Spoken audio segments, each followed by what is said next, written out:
tap into your most original thinking, organize your ideas, and create the opportunities to launch your creative work.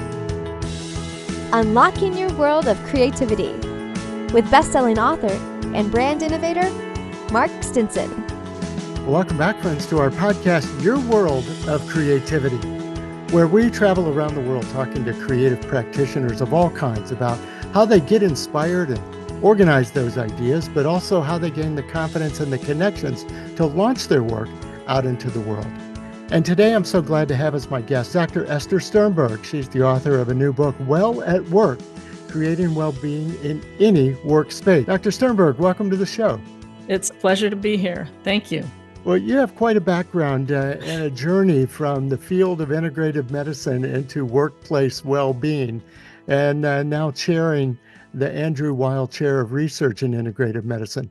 Well, this thought of integrative and certainly how it applies to the workplace. Tell us more about how you came to that direction. It's a long journey. Yeah, I'll try to buckle up. I'll try to shorten it. So I'm a physician. I was trained as a rheumatologist, an arthritis doc, and I was going to go into practice and be a rheumatology consultant in the family practice clinic where I worked shortly after graduating from my internship medical school. But then I fell into a research career. And I went to the National Institutes of Health, where I was for 26 years. I was a senior scientist and section chief there. And I discovered that the part of the brain that controls the stress response, the hypothalamus, is very important in susceptibility to autoimmune inflammatory diseases like arthritis. While I was at the NIH back in the year 2000, the then director of research for the General Services Administration, the agency of the federal government that builds, operates, and maintains all non-military federal buildings, that's for over 1 million civilian office workers, for over 374 million square feet of office space, Kevin Kampshire, then research director for the GSA, knew that I was working on stress and came to me as a sister agency and asked if I could help him measure the impacts of that massive amount of space on the health, well-being, and performance of his office workers, mainly the stress response and other aspects related to the stress response. So back in the year 2000, we began using wearable devices to measure the impacts of office space. We started with one federal building that was being retrofitted, and we had the office workers wear what were then, back in the early 2000s, dinosaur wearable devices as large as this coffee cup and glued to your chest with wires, and we had fitted them up. And we also collected saliva for salivary cortisol, the stress hormone. And we measured the stress response in people when they were in the old space before it was retrofitted. So they were high wall cubicles, 6-foot high wall cubicles. It was dark. It was musty. There was poor airflow. There was no circadian, no sunlight, no views to the outside, and high mechanical noise. So how many people have worked in that kind of setting before? Yes. And then we measured them when they were in the new space, which was open office design. It was light and airy and beautiful views to the outside and lots of sunlight coming in and lots of choices of where to sit and low mechanical noise. And to my surprise, and I do not know why I was surprised, they were significantly less stressed when they were in the new space compared to the old space, even when they went home at night, even while they were sleeping. And that's the stress response as measured by these wearable devices. But when we asked them, were you stressed in the old space or the new space, they were not subjectively aware of it. So interesting. That Yeah. you had to literally wire us up to know that we were less stressed. I couldn't really tell as an individual. Right. So interesting. Well, it's because we get used to things. It's called habituation.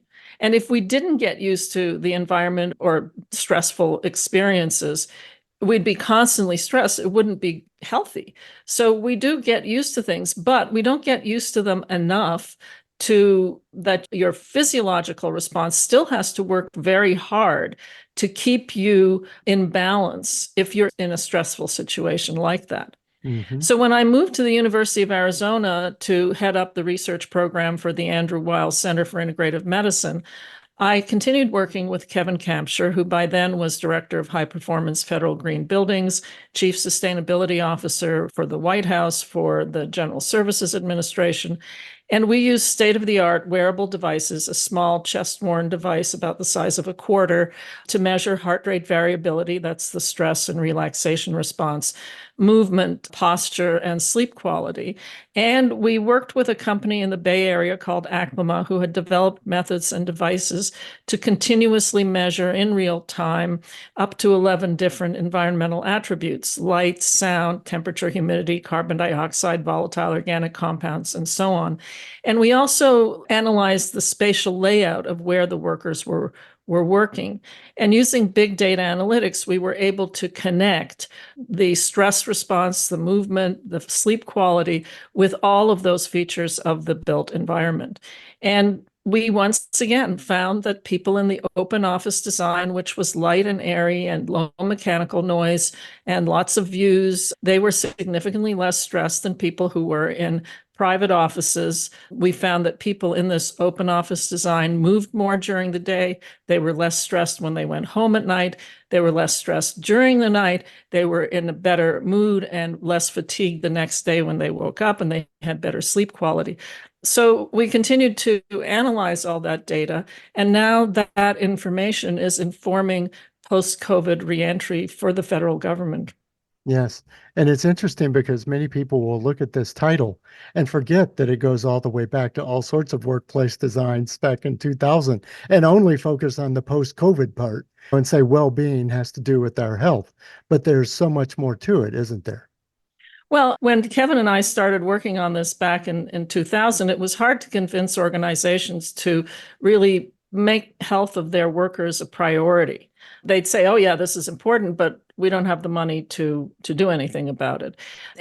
But COVID, the silver lining of COVID is that organizations around the world suddenly realized how important it was to design their office spaces, to design and operate their office spaces in such a way that the people would be happy, healthy, and productive.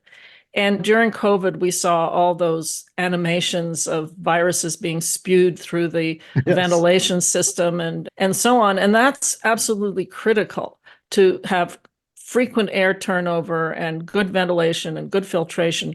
But what's really important to remember, and this is the point of the book, is that protecting yourself from a virus, or whether you get sick from a virus and how sick you get, depends on the dose to which you're exposed, the duration of exposure, and your own resilience.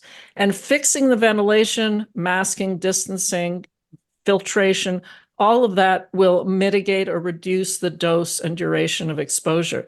But it's through integrative health and what I describe in the book, the 7 domains of integrative health, that you will maintain and optimize your resilience so that it's not if, it's when you're exposed to any infectious agent, a virus, a flu, whatever, you will be your healthiest self to be able to fight that infection. Mm-hmm. And thinking about those 7 domains, tenets and guideposts for architects.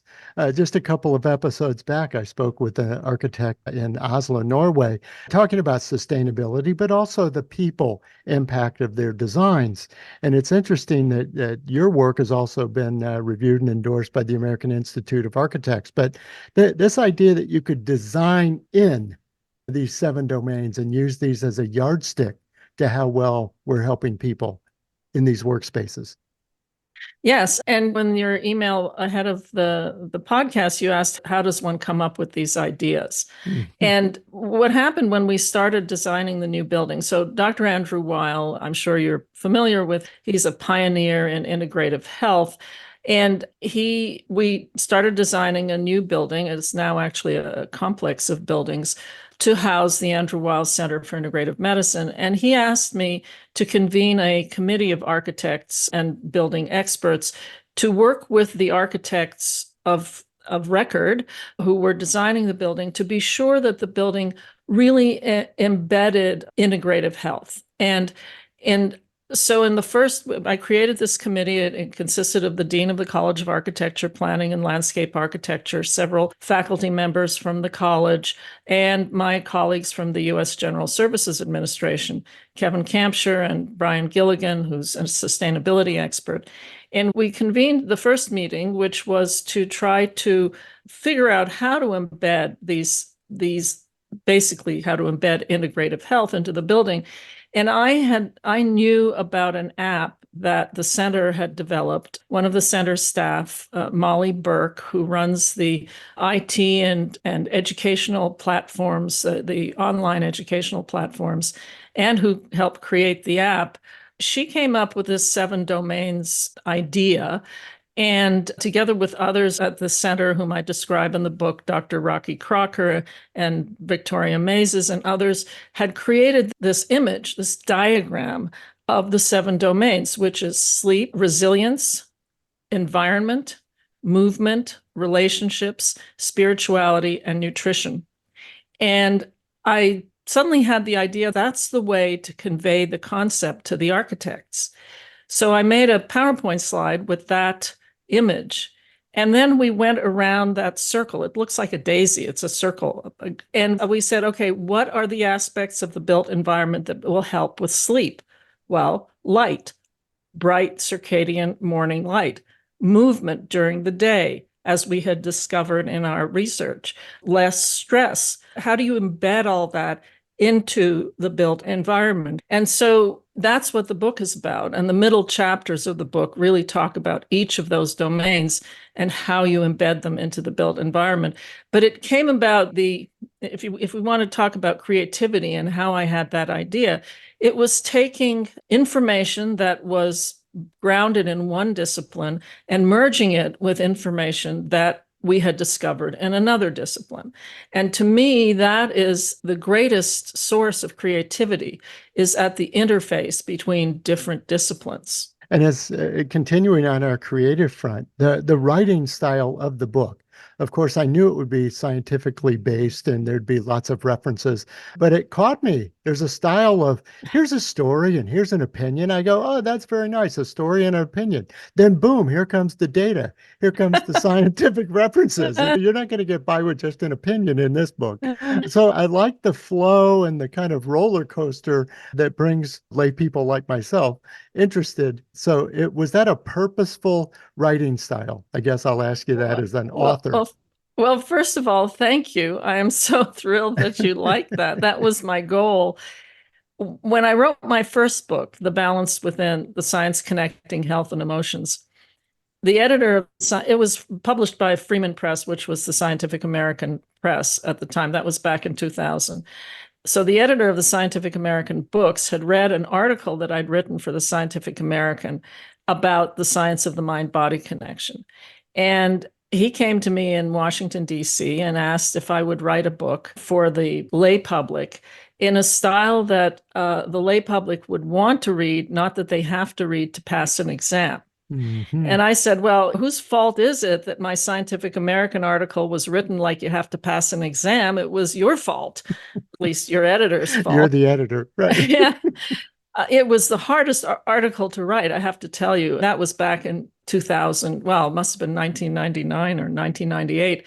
Fortunately, they've changed their style too. But my belief from back then, so that's like over 25 years ago, is that we as scientists and physicians, if we want to convey these complex ideas to the lay public, we need to do it in a compelling and interesting way, and not so that you have to pass an exam, and also not that it should be boring.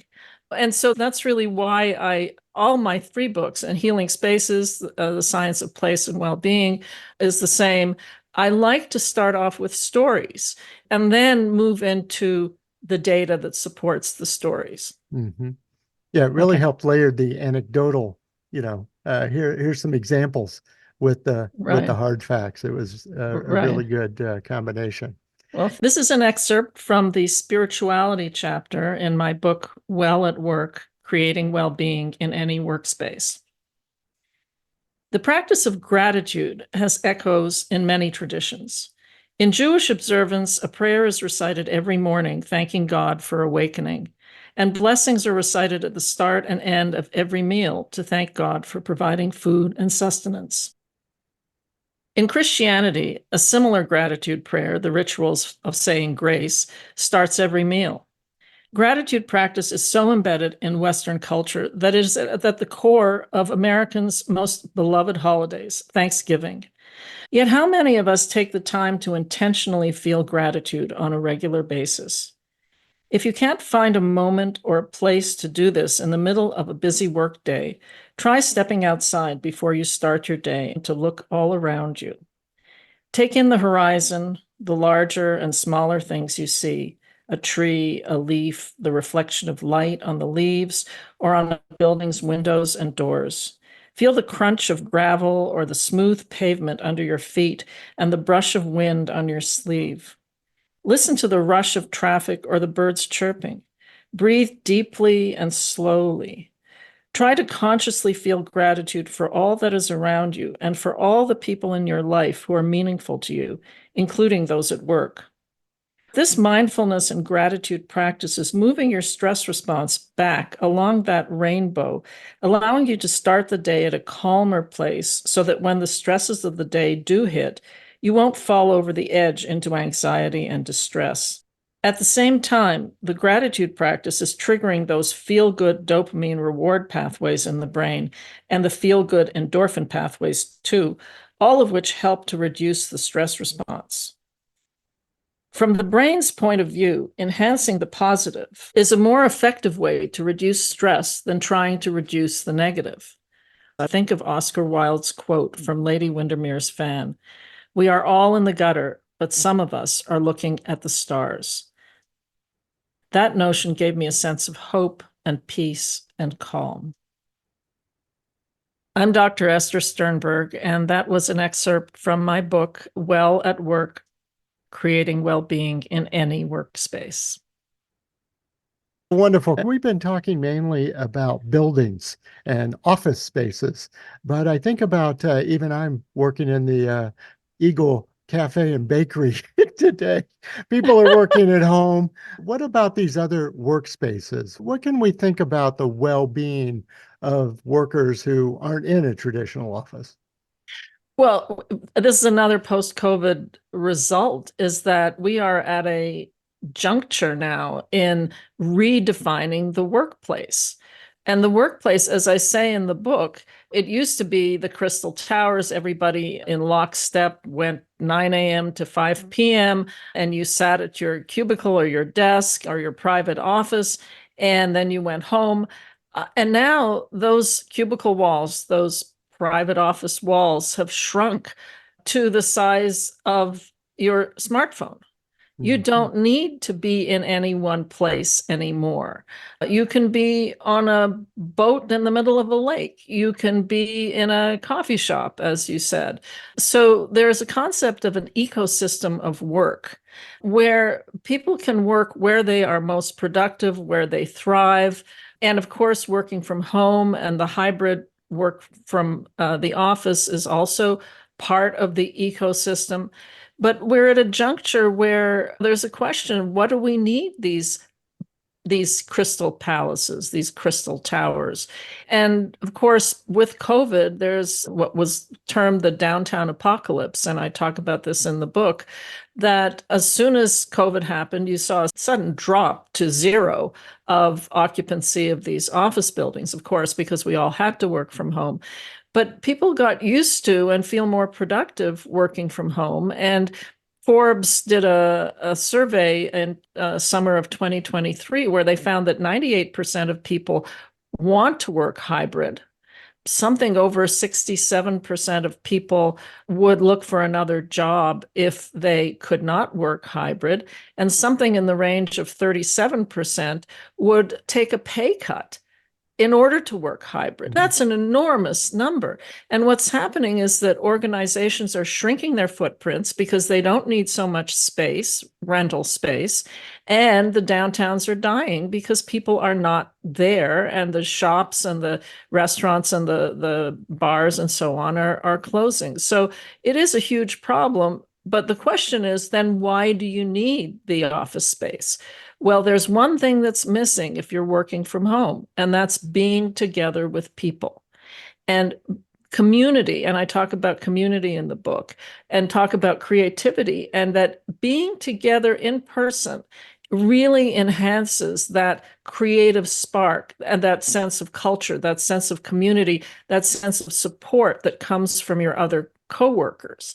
And you don't get that on video conferencing. And in fact, the downside of video conferencing is there is a burnout from it. People get burnt out. They get lonely. Loneliness is bad for your health. So there needs to be some kind of balance between in-person and remote work. Yes. And you talked about the impact on, say, downtown center city real estate with all the offices being basically abandoned during that era. But I'm just now reading in the business press about cities converting a lot of this empty office space into housing. Yes. Since there's such especially affordable housing or housing of Yeah. those without homes at this point. What do you think is the impact of retrofitting, what was meant to be a workplace into a living space? Well, I think it's great. I think there has to be a way to retrofit these spaces for other purposes. You're not going to take down all these office That's right. towers. From an architectural point of view, and I'm not an architect, but it is hard to retrofit some of these spaces because of the plumbing and the everything is centralized in an office tower. You have the bathrooms in the middle, and you don't have open operable windows, and so it's difficult. But there are certainly many buildings where you can do that. Well, it's exciting times as we think Yes, about the evolving, not only the space itself, the building itself, but how we continue to evolve as communities. And I'm glad you brought up this idea of community. We often talk about collaboration on this show, and you have named a lot of people that help contribute and collaborate with your work.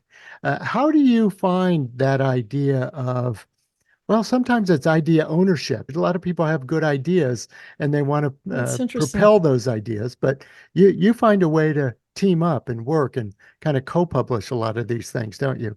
But is in this day and age in science, nobody does it alone in their basement like Mhm. Pasteur did it way back in the 1800s. You have to have teams. And my modus operandi in my research is team science. And the work that we did with the US General Services Administration, we had a physician, myself, a psychologist, building science experts, engineers who are expert in heart rate variability and wearable monitors, and big data analytics folks. So you really can't take these massive amounts of data and make any sense of them without a multidisciplinary team. And so I also wanted to get that across in the book. And that's why at the beginning of the book, so the book is, I like to talk about it as a sandwich. The middle talks about those 7 domains of integrative health. There's 7 chapters, each one devoted to a domain. But the beginning is the characters who came together to do this work. And so I describe I call them characters. They're my colleagues, but they laugh when I say you're one of the characters in the book. So I describe them, and then I describe the place where we did the research, and then I put in the action. So it's a movie script. Mhm. And when my editor first read the book, she said she loved that first part where I described the characters. It was like the Marvel universe. So now I tell my colleagues, you're part of the Marvel universe, and they just love that. There So you go. The crime fighting, bad building fighting. that's great. There you That's go. right. Well, what a wonderful conversation. My guest has been Dr. Esther Sternberg. She's author of a terrific book, Well at Work, Creating Wellbeing in Any Workspace. Well, I'll put all the connections and links and everything you have for the book, Dr. Sternberg, in the show notes so people can find you. But Thank thanks so you. much for a wonderful conversation. It's Well, been a it's lot been, like the book. You've had great stories and then you've shared data. So it's oh, Thank you so much. It's really been a pleasure. Thank you. You're welcome. And listeners, come back again next time. We've stamped our creative passports in Tucson, Arizona today on the campus of the University of Arizona. But we're going to continue our around the world travels to talk to creative practitioners everywhere about how they get inspired and how they organize ideas, a lot like we've heard today, and then ultimately collaborate, find confidence and connections to launch their work out into the world. So until next time, I'm Mark Stenson, and we'll keep unlocking your world of creativity. We'll see you next time. Unlocking Your World of Creativity with best-selling author and brand innovator, Mark Stinson. This program was produced by BSB Media, creators of IntelliKey Leadership Stories, Unlocking Your World of Creativity, and thepeaceroom.love.